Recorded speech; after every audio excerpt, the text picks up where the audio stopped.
Welcome back everyone to the channel for my F1 Bahrain 2025 recap. We're going to start with the best moment from the GP, and I'm going to go with George Russell's transponder just not working, which had the incredible situation we've never seen before of DRS roulette, where basically George Russell didn't know if he's in DRS or not. He pressed the radio button and like randomly his DRS turned on.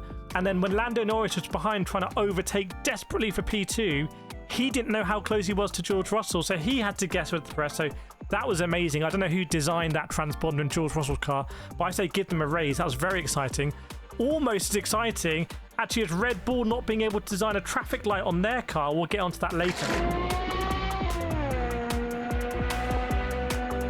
We're going to start with the most washed driver now. Most washed driver in Formula 1 is Liam Lawson.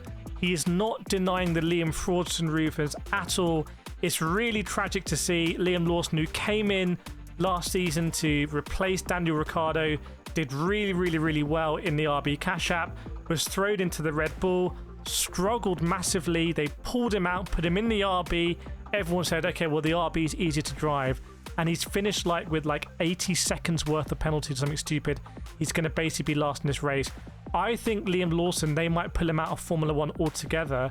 If they do, I think we need to have a conversation about duty of care of young drivers. Like, how can you take such a hot prospect in Formula 1 and basically crush them?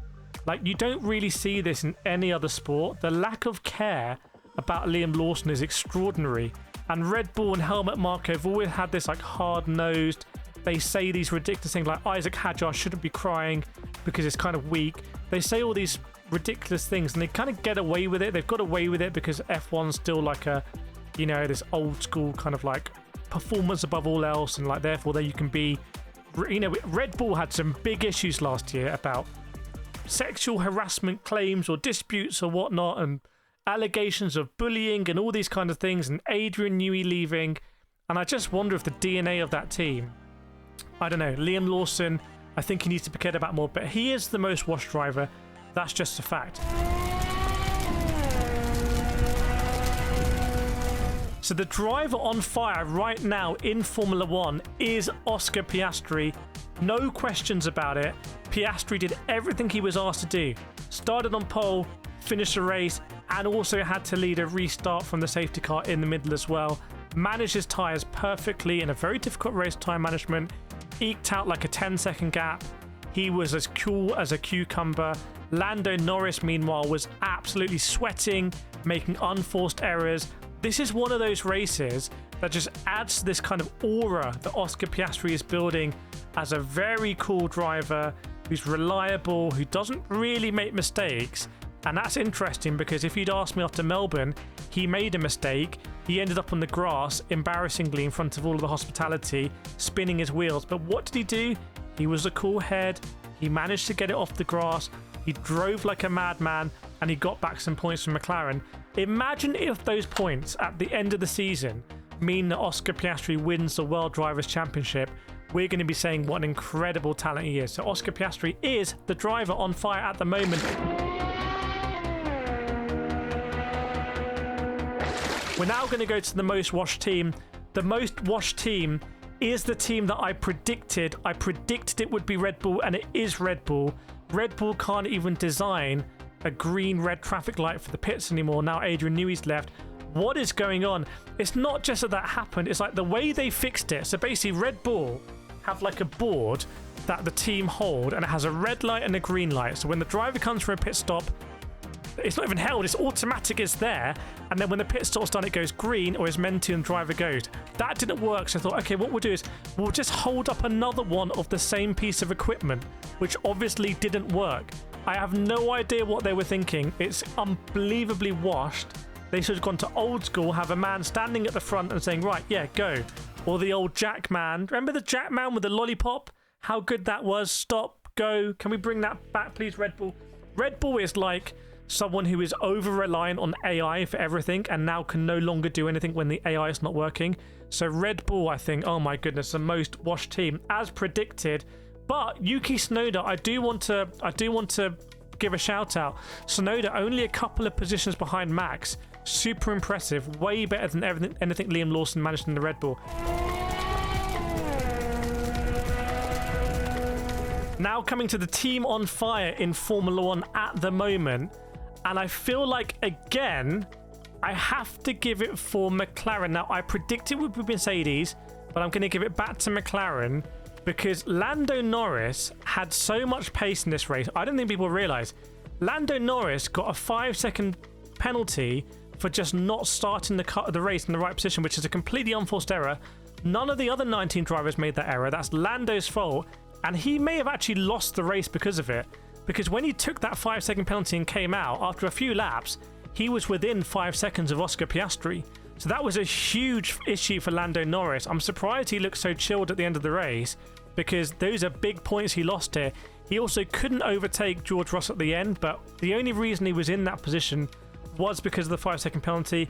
He also overtook Lewis Hamilton off circuit, which was a little bit sloppy as well, so he had to give back the position. That cost him more time. So I think if McLaren look at the expected position, he should definitely be in P2 at least. That did rob us, in my opinion, of a battle between Oscar Piastri and Lando Norris. I think we were about to see who really commands the respect of the team in that moment, because McLaren might have said, look, Lando, you know, your tyres were a little bit more degraded because you've come through. Just hold position. Oscar's going to kind of manage pace here. Or Lando might have disobeyed that, or they might have said, let's swap positions. It could have been really interesting what would have happened at a safety car when the safety car came out. Would they have boxed both of them? Would they have split strategies? Who knows? But in the event, we were kind of robbed that because Lando Norris couldn't start the car from the right position. In any event, McLaren clearly have so much pace this season. I think we are going to see this battle between Oscar and Lando. Now, my podium prediction for the race was before George Russell first, then Kimi, then Lando Norris. So I didn't even put Piastri on there, but I was thinking the Mercedes were going to be good.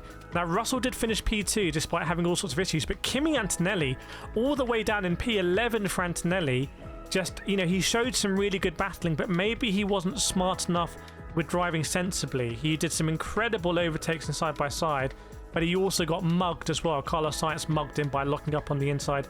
So my podium prediction was wrong for Bahrain. I overestimated, I think, the Mercedes, but I would still say that the Mercedes seem to be showing really good pace. And for George Russell to do the stint he did at the end on the soft tyres is super, super, super impressive. We're going to go to the Bandit now. The Bandit. Now, you know what the Bandit means. I don't need to explain how what a Bandit is. Obviously, you know. I predicted Fernando Alonso was going to be the Bandit. Fernando Alonso couldn't have been further from the Bandit. Fernando Alonso was completely anonymous. Like, you wouldn't even know he was on the circuit. He was just dicing at the back with Lance Stroll. It looks like he's thrown in the towel and given up. Like, how Aston Martin can be that bad when Alpine finished in P7 and Haas finished in P8, Nico Hülkenberg and the Sauber finished P13. This is really bad for Aston Martin's image. You know, Aston Martin's image, I think, is going to really struggle here. It's not a good look for them that they're a back marker. It doesn't matter that much for Haas, I think, but for Aston Martin. Anyway, Fernando Alonso is not the Bandit. I feel like Liam Lawson has to be the Bandit because of his 2 20-second penalties, but I'm actually going to give it to Carlos Sainz because Carlos Sainz also got some big penalties and made such a big hole in his car you could literally reach through it and touch him.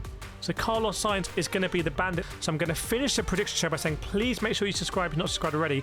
But let me know in the comments, who do you think is going to win this season out of Oscar Piastri and Lando Norris? I'll see you next time.